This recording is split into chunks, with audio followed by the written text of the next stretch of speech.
as a nurse, especially with things moving forward, there's a lot of information and a lot of pushback from the local communities about transgenderism. You're seeing this within schools, especially within schools where parents are pushing against this narrative, where there's a bit of a normalcy.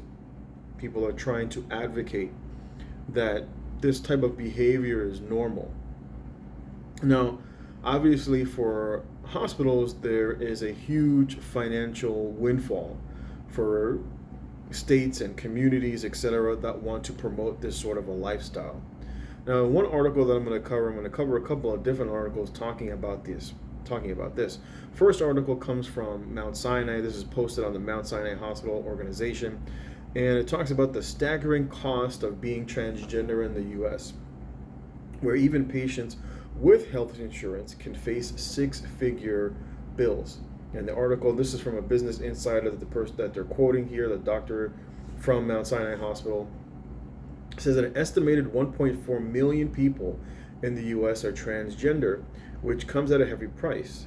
The cost of medical treatment can add up to 100,000, or excuse me, more than 100,000, and they're often not covered by health insurance.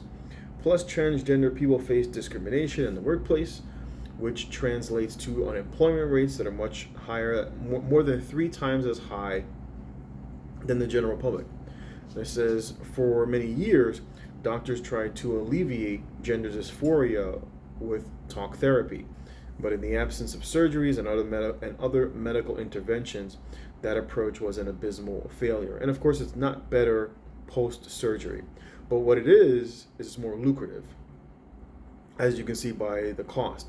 So you have roughly about 1.4 million people at the cost of, as the article says, more than 100,000 for said procedures. You're looking at a $140 billion industry that, of course, that they're trying to grow. And for people who fall for the tactics, for parents who push their kids into this, because as we're seeing, a lot of the outcome of what makes a person is their environment, and that's what we're seeing. People used to say, well, was it nurture versus environment, and now a lot more people are starting to realize that environment plays a huge role in how we turn out as humans, especially as we grow in age.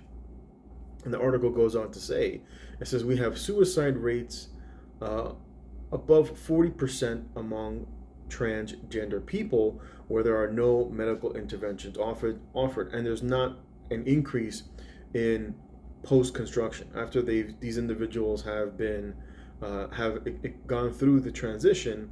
It does not improve, but what does improve is the hospital's bottom line.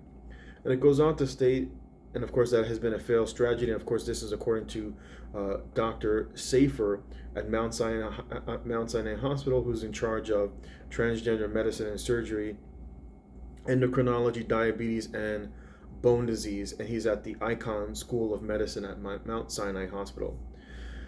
Now, with that said, it's important to understand most people who identify as trans are typically men, especially what you're seeing today. Overwhelmingly in the States, it's going to be white men, although there is a big movement for black men because you have a much greater population of gay black of gay black men, or what they refer to as individuals that are on the down low. Now, in terms of, there is an article that came out. This article came out back in August of 2021, and this is from the School of Pediatrics. It's called the American Academy of Pediatrics, dedicated to the health of all children. And basically, their study had shown, and the conclusion of their study, I'll leave all the links for these down below. It says in a nationwide online sample of U.S. adolescents, transgendered adults, transgendered adolescents, it says the nationwide, it says elevated rates of psychological, physical, and sexual abuse compared to heterosexual, or what they refer to as cisgendered, which is just a made-up term. It says the risk of psychological abuse was highest among females. And want to state that the result was 73% of transgendered youths reported psychological abuse, 40% report physical abuse, and up to 20% report sexual abuse. And this is the group of people, this is the environment that these individuals are growing up in. And so of course many of these people have mental issues. Many of the people that I've come across, and I've seen other doctors that talk about this, where the person that I've most recently took care of was a schizophrenic, bipolar, depression, anxiety in their history, along with drug abuse, sexual promiscuity, etc. These are typically not the healthiest of people from our society. And typically, as a nurse, we are taught to redirect such individuals. Just like if you came across somebody who was a schizophrenic, or someone who wanted to injure themselves, people who wanted to mutilate themselves, individuals who had eating disorders, we would never push these people into that direction. But of course, there was always an agenda, and it's always government driven. Now, obviously, it comes at a huge financial windfall for hospitals, and so you're going to see more hospitals push this. Most recently, at the hospital where I'm at, they're of course now coming out with the what do they refer to it as? The gender non-conforming, or the gender care, or whatever they want to label it as. It's just basically child mutilation for the purpose of caring for these individuals with, as they call, special needs. And for the hospital, like I said before, this is a huge windfall, as much of this care, especially the surgical interventions, are in the tens of, potentially hundreds of thousands of dollars. And of course, this is per person. So obviously, the more people that they can indoctrinate this ideology into, well, then that results in more money for the hospital, more money for doctors, more money for surgeons, etc. These people then become dependent upon the state, because many people might not want to be around these people, because typically they're not there well mentally. And so the outside of a person is typically of a reflection of what is going on the inside. This is why Jesus had made the comment, you have some people who love to beautify and adore themselves on the outside, but on the inside they're full of all things that are unclean. And this is why Jesus said, if you cleanse the inside, well, then the outside will be bright. And this is typically what you see with many individuals.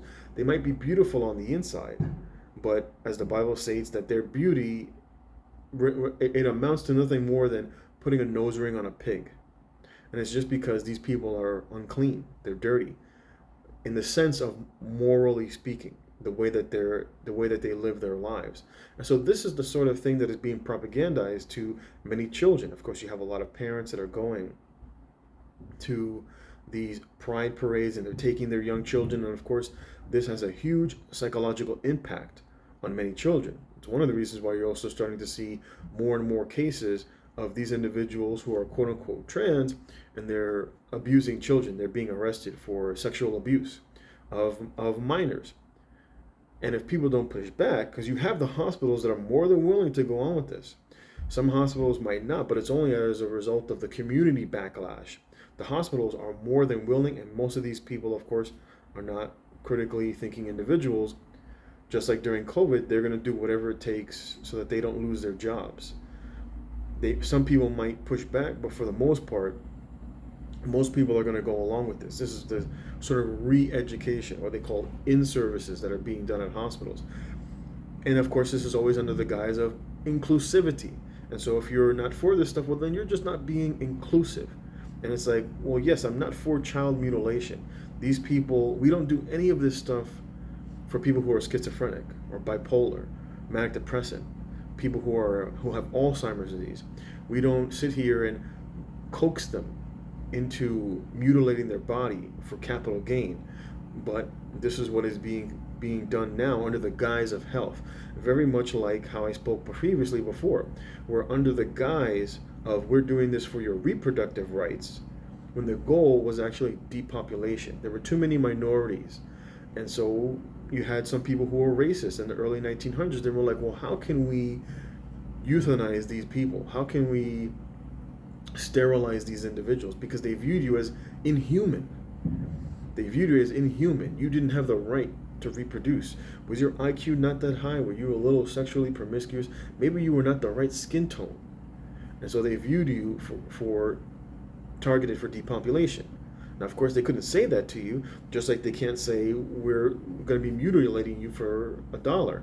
But what they can say, well, this is for your reproductive health. This is to reaffirm your gender. Of course, everybody else has to sort of go along with it. And if you choose not to, and if you're in the minority, well, then you're going to be called out and you're going to be ostracized by society, and especially because there's a huge financial gain. And realistically speaking, this is just how socialism and communism comes about, with of course, the attack on free speech. And we need to weed some of these people out. And if you fall for the agenda, well, then maybe you're just not smart enough to be like the rest of us. It is what it is. This has been the viewpoint for a very long time. Eugenics has been around for a very long time. And of course, it takes different shapes. And we have to be wise enough to understand the tactics that are going on and to, as they say, right, see the snares of the devil that are before us. Because as the system comes closer and closer to an end, you're going to see more and more degeneracy. And many people are going to go along with it, especially as many people either come out of work, they fall into poverty. They're going to do whatever it takes to survive, because you have so many people that are dependent upon the system. Anyway, getting a little bit long in the tooth with this one. I'm going to leave it here. Feel free to leave your comments below. Let me know what you think. This is one of the reasons why many people don't trust the health industry, because they're starting to realize that a lot of it is just sheer propaganda and not health. They're not here to help you. They're here to help them. Anyway, thanks for watching. I'll catch you next time.